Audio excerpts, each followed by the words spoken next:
ಜನರಿಗೆ ಹಣ್ಣು ತರಕಾರಿ ಎಲ್ಲಾ ಕೆಮಿಕಲ್ ಇಲ್ಲದೇನೆ ಬೇಕು, ಅದರಲ್ಲೂ ಅಡುಗೆ ಎಣ್ಣೆ. ಅಂತಹ ಅಡುಗೆ ಎಣ್ಣೆಯಲ್ಲಿ ಆರೋಗ್ಯಕರ ಕ್ರಾಂತಿ ಮಾಡಿದವರು ಹರ್ಷಿತ್. ಹೊಸಕೋಟೆಯ ಹಾರೋನಿಕ್ಸ್ ಕಂಪನಿ ಹರ್ಷಿತ್ ಅವರ ಕಲ್ಪನೆ, ಕನಸು. ಹರ್ಷಿತ್ ಮತ್ತು ಆರ್ಗ್ಯಾನಿಕ್ ಎರಡನ್ನೂ ಸೇರಿಸಿ ಹುಟ್ಟು ಹಾಕಿದ ಸಂಸ್ಥೆ ಹಾರೋನಿಕ್ಸ್.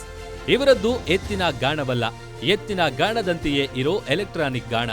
ಬಡವರ ಬಾದಾಮಿ ಕಡಲೆಕಾಯಿಯಿಂದ ಶುರುವಾದ ಅಡುಗೆ ಎಣ್ಣೆ ಈಗ ಕೊಬ್ಬರಿ, ಎಳ್ಳು ಹೀಗೆ ಹಲವು ವಿಭಾಗಗಳಿಂದ ವಿಸ್ತಾರಗೊಂಡಿದೆ. ಕೋಲ್ಡ್ ಪ್ರೆಸ್, ವುಡ್ ಪ್ರೆಸ್ ಕಾನ್ಸೆಪ್ಟ್ನಲ್ಲಿ ಶುರುವಾಗಿರುವ ಹಾರೋನಿಕ್ಸ್ ಸಂಸ್ಥೆಗೆ ದೊಡ್ಡ ದೊಡ್ಡ ಕನಸುಗಳಿವೆ.